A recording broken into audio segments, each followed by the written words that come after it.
नमस्कार। आप सब सुपरिचित होंगे कर्नाटक में होने वाले हिजाब इशू को लेकर। ये इशू स्कूल में शुरू हुआ था, जो कि स्टेट लेवल पर ग्रो कर गया, नेशनल लेवल पर आया और अब इंटरनेशनल मीडिया और गवर्नमेंट सब का भी ध्यान आकर्षित कर रहा है। शुरू करने से पहले हमारी वीडियो को लाइक करना, शेयर करना ना भूलें और सब्सक्राइब करना ना भूलें हमारे चैनल को। बेल आइकन पर क्लिक करके ऑल ऑप्शन सिलेक्ट कर दें, जिससे आपको हमारे आने वाले वीडियोस के बारे में पता चल जाए। ध्यान देने वाली बात यह है इस इशू में कि क्या इश्यूज मीडिया हाईलाइट कर लेती है, कई सारे मीडिया हाउसेज उसको सपोर्ट करते हैं, उसको प्रोपेगेंडा बना देते हैं और गवर्नमेंट्स भी इन्वॉल्व होने लगती हैं। क्या इश्यूज नेग्लेक्ट कर दिए जाते हैं और इस इशू को भी, जिस इशू को भी प्रायोरिटाइज किया भी जाता है, उस इशू पर किस प्रकार से लोग अपने अपने मत देते हैं और कितनी कमी होती है उस मत में और कितना दोगलापन होता है उस मत में। और हम देखेंगे हम हिंदुओं की विषम परिस्थिति के बारे में भी इस वीडियो के एंड में, और देखेंगे क्या यूनिफॉर्म सिविल कोड उसका एक सॉल्यूशन है। आप सब भूले नहीं होंगे लावण्य काकी, जो कि तमिलनाडु में स्थित थी और क्रिश्चियनिटी में ना कन्वर्ट करने की वजह से एक होनहार छात्रा होने के बावजूद उन्होंने सुसाइड कर लिया था। उनके साथ डिस्क्रिमिनेट किया जा रहा था, उनको टॉयलेट साफ करने के लिए दिए जा रहे थे, गार्डन साफ करने के लिए बोला जा रहा था, हैरेस किया जाता था प्रैक्टिकली, और उनको स्कूल चेंज करने के लिए भी अलाउ नहीं करने दे रहे थे। और पेरेंट्स भी इस बात से बहुत परेशान थे, लावण्य भी बहुत परेशान थी और एंड में वो सुसाइड कर लेती है। और ये सब तब हो रहा है जब उनका रिकॉर्डेड स्टेटमेंट भी था कि उनको क्रिश्चियनिटी में कन्वर्ट करने के लिए फोर्स किया जा रहा था। तब भी इस इशू को कोई प्रोमिनेंस नहीं दी जा रही थी, एटलीस्ट उस स्टेट के मीडिया के द्वारा। नेशनल लेवल पर भी कितने ही मीडिया हाउसेस ने इसको प्रोमिनेंस दी और इंटरनेशनली तो हार्डली कुछ भी। और रिसेंटली हुए किशन भारवाड़ के केस को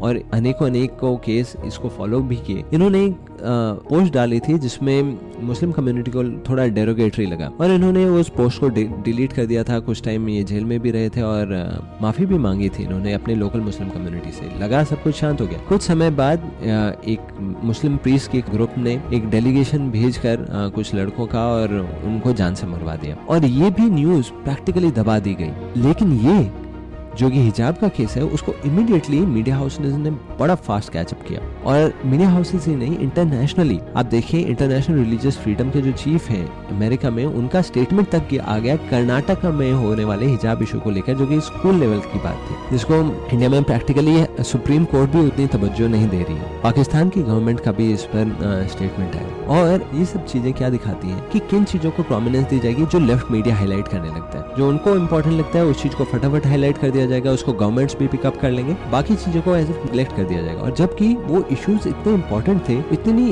बड़ी इशू को अपने आप हाईलाइट कर रहे हैं, पर उनको जस्ट इग्नोर कर दिया जाएगा। और यही नहीं, आज भी जब हम रिकॉर्डिंग कर रहे हैं, आज भी बहुत डिस्टर्बिंग न्यूज आई है। बांग्लादेश में 5 भाइयों को जान से मार दिया गया क्योंकि वो टेम्पल कंस्ट्रक्ट करना चाह रहे थे। पाकिस्तान में एक हिंदू को पब्लिकली पत्थर मार मार कर लिंच कर दिया जाता है, जान से मार दिया जाता है और पुलिस वहां पर मौजूद थी।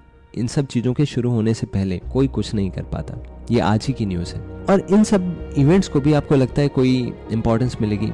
हार्डली। कुछ ही महीने हुए होंगे जबकि सियालकोट में एक श्रीलंकन हिंदू को जान से मार दिया गया था, उसको भी कितना इंपॉर्टेंस मिली थी। कुछ मीडिया हाउसेस ने कवर किया पर कोई प्रेशर नहीं, कोई इंटरनेशनल प्रेशर नहीं। और इतनी सी बात पर कुछ स्टूडेंट्स को हिजाब नहीं अलाउ किया जा रहा है, इंटरनेशनली इस इंडिया पर प्रेशर क्रिएट किया जा रहा है। आप देखेंगे इस पर्टिकुलर इशू के बारे में कि कितना ये प्रोपेगेंडा ड्रिवन है। ये इस हद तक अभी बढ़ गया है कर्नाटक में कि अगर कोई स्टेटस भी डाल दे रहा है हिजाब बैन के सपोर्ट में, उसको मुस्लिम मॉब्स ने अटैक तक कर दिया है। ऐसे मल्टीपल इवेंट्स हो गए हैं और इसी वजह से जो सीएम है कर्नाटक के, उन्होंने सेक्शन 144 के अंडर वहाँ पर कर्फ्यू सिचुएशंस अप्लाई कर दिए जो कि 19 फरवरी तक एटलीस्ट रहेंगी। अब अगर हम देखेंगे सब शुरू कहाँ से हुआ, शुरू हुआ ये प्रोपेगेंडा से।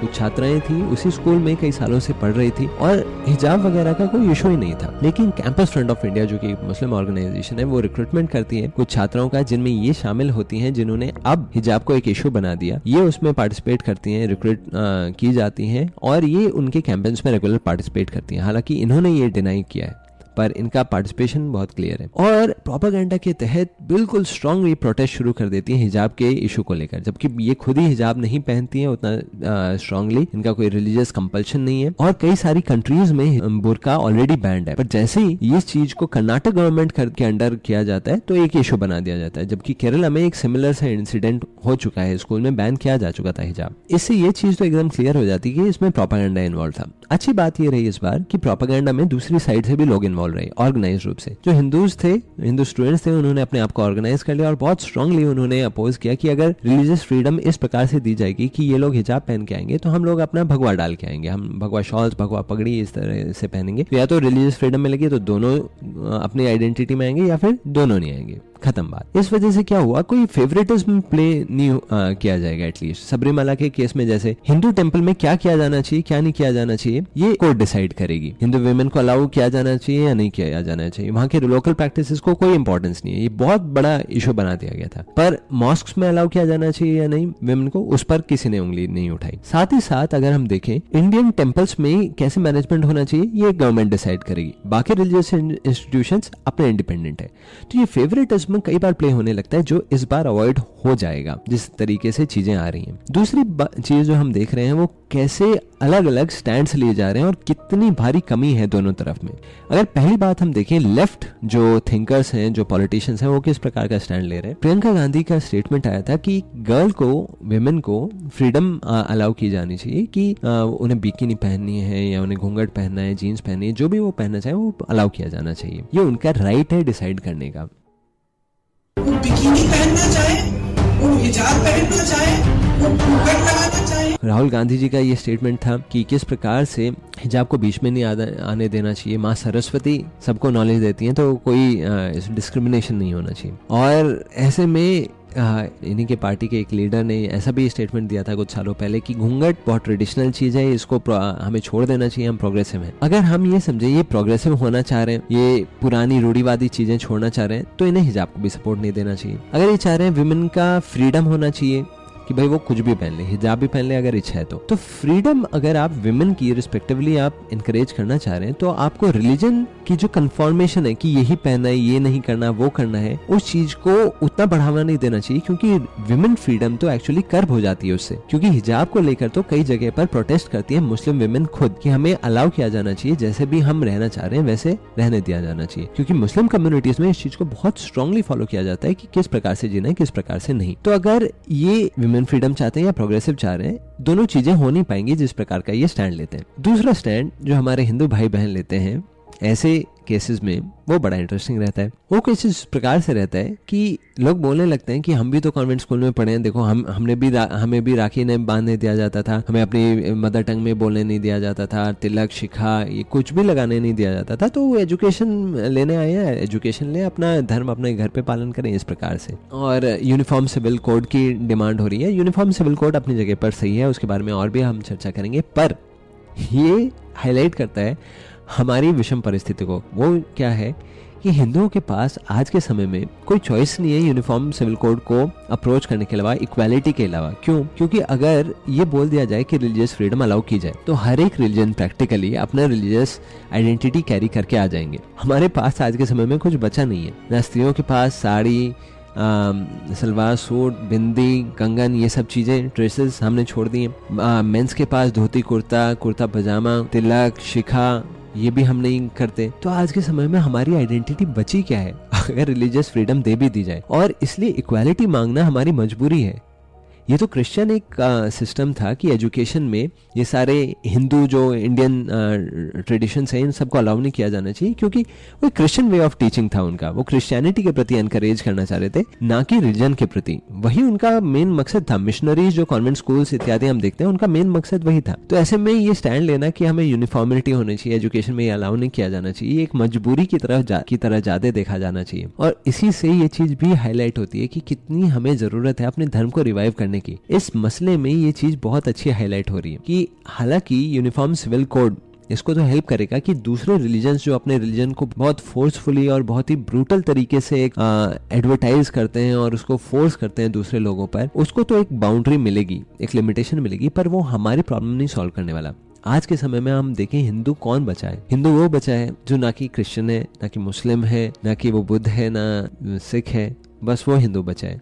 अब हिंदू है कौन? तिलक लगाए हुए कोई नहीं दिखता है आपको, शिखा पहने हुए, कोई रिलीजियस प्रैक्टिस करते हुए नहीं दिखता है, कोई गीता पढ़ते हुए नहीं दिखता है। इसीलिए हमें अपने कुछ फाउंडेशनल प्रैक्टिसेस समझना पड़ेगा। इस्लाम में ये बिल्कुल क्लियर है कि उनकी रिलीजियस प्रैक्टिसेस में फाउंडेशन क्या है। 5 मेन फाउंडेशन है उनकी: शहादा, सलाह, साम, जाका और हज। इन 5 प्रैक्टिसेस से वो बहुत यूनाइटेड भी रहते हैं और उनकी आइडेंटिटी भी बहुत प्रिजर्व रहती है कि हम हैं कौन, कि जो ये 5 चीजें करेगा। हिजाब अपने आप में एक कंपल्शन नहीं है इस्लाम में, जैसे कि खुद सऊदी अरेबिया के किंग ने भी कहा है और कई और मुस्लिम थिंकर्स भी ऐसा बोलते हैं। हालांकि वो एक कंपल्शन नहीं है, पर वो एक आइडेंटिटी में सपोर्ट जरूर देता है। और इसीलिए पहली जो चीज मैं अपने दोस्तों को बताना चाहूंगा इसमें, स्पेशली जो हिंदू कम्युनिटी को बिलोंग करते हैं, कि वो अपने ट्रेडिशनल प्रैक्टिसेस जैसे कि तिलक लगाना, कलावा पहनना या फिर स्त्रियों के लिए बिंदी लगाना, इन सब चीजों को प्लीज ये रीस्टार्ट करें अगर कर सकें।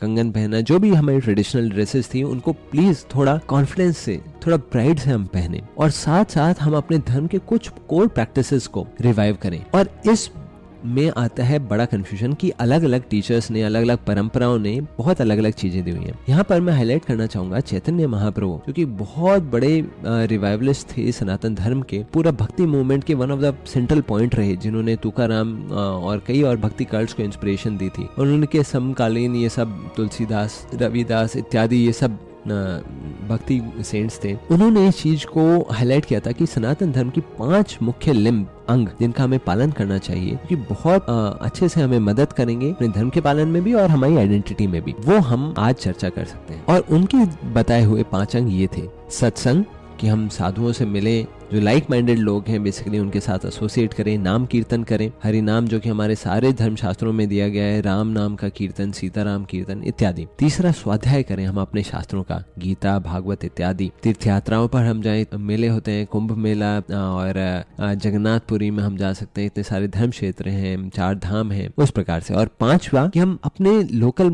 टेम्पल्स को विजिट तो करें, एटलीस्ट वहां पर जाके दर्शन करें, वहां पर जाके टाइम स्पेंड करें। ये 5 चीजें वो स्पेशली बोलते थे। स्पेशली अगर हम कीर्तन से स्टार्ट करें, नाम लेना शुरू करें, वो एक बहुत प्रैक्टिकल रूप से हमारी मेडिटेशन हो सकता है। मेडिटेशन आज के समय में एकदम वेस्टर्न बन गया है कि बस शांति से बैठना और यह मेडिटेशन है। सनातन धर्म में ऐसा नहीं है, मंत्रों के ऊपर मेडिटेशन होता था क्वाइट ऑफन। और दूसरा, स्वाध्याय करना, जो उन्होंने हाईलाइट किया था कि हम गीता का पाठ रेगुलर लेवल पे शुरू करें। एटलीस्ट हमें पता तो हो सनातन धर्म में फिलॉसफी क्या है, उसका मतलब क्या है, क्या प्रिंसिपल्स हैं, क्या है 3 गुण। जैसे हम किसी को एक्सप्लेन करना चाहें, एटलीस्ट खुद के लिए तो पता हो। तो ये कुछ वो कोर प्रैक्टिसेस हैं जिनके द्वारा हम एक्सपीरियंस कर सकते हैं सनातन धर्म को। और जगन्नाथपुरी और तीर्थ यात्रा, प्रयाग, बद्रीनाथ, इतने सारे सुंदर सुंदर धाम हैं जहाँ पर आज लोग घूमने ही निकल जाते हैं, पर हम वहां पर जा सकते हैं कनेक्ट करने अपने धर्म के साथ पुनः और अपनी आइडेंटिटी रिवाइव करने के लिए। इसी के साथ मैं आप सबको आज इनवाइट भी करूंगा कि अगर आपने गीता स्टडी और इन सारे ट्रेडिशंस को अभी तक शुरू नहीं किया है, प्लीज अपने